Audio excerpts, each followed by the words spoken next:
अपना प्रयास गांव का विकास। जुर्म ज्यादती कोर्ट कचहरी थाने नहीं शिकायत होगी। सुभाष चंद्र के तिघरा अंदर पुलिस नहीं पंचायत होगी। जी हाँ दोस्तों, याद रखें, आपके प्रधान पद के प्रत्याशी तिघरा गांव से सुभाष चंद्र राजभर जी का चुनाव निशान है कैमरा।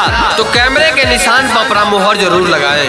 अब की प्रधानी के चुनाव में भैया आइल बड़े मैदान में, हमें गरीबवन के भैया मसीहा करी है ना कमी सम्मान में। अब की प्रधानी के चुनाव में भैया आइल बड़े मैदान में, हमें गरीबवन के भैया मसीहा करी है ना कमी सम्मान में। ओई विकास सबके साथ लेके चली है, ये निहोरा बाटे मोरे चाची तनी सुनी लय रजिया। सुभाष चंद्र राजभर की ओर चाची तनी फेरी द नजरिया। चुनाव चिन्ह कैमरा के निशान पर भैया अब की मरी हम हरिया। जी हाँ, सभी ग्रामवासियों से निवेदन है कि 29 अप्रैल को होने वाले प्रधानी के चुनाव में आपके तिघरा ग्राम सभा से ग्राम प्रधान पद के प्रत्याशी सुभाष चंद्र राजभर जी का चुनाव निशान है कैमरा। तो कैमरे के निशान पर ही अपना कीमती से कीमती मोहर लगाएं और सुभाष चंद्र राजभर जी को ही प्रधान बनाएं। हमें तिघरा के सनवा बड़ा बाटे अभिमानवा, बेटा हुए मिठाई लाल के बाटे तिघरा जनमवा।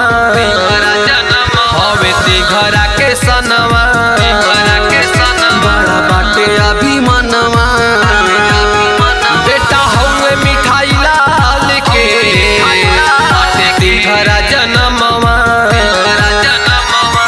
बोली न जाया चाची कैमरा के जीतई हा, करिया न माना इनकर थोरे चाची तनी सुनी लय रजिया। चुनाव चिन्ह कैमरा के निशान पर भैया अब की मरी हम हरिया। चुनाव चिन्ह कैमरा के निशान पर चाची अब की मरी हम हरिया।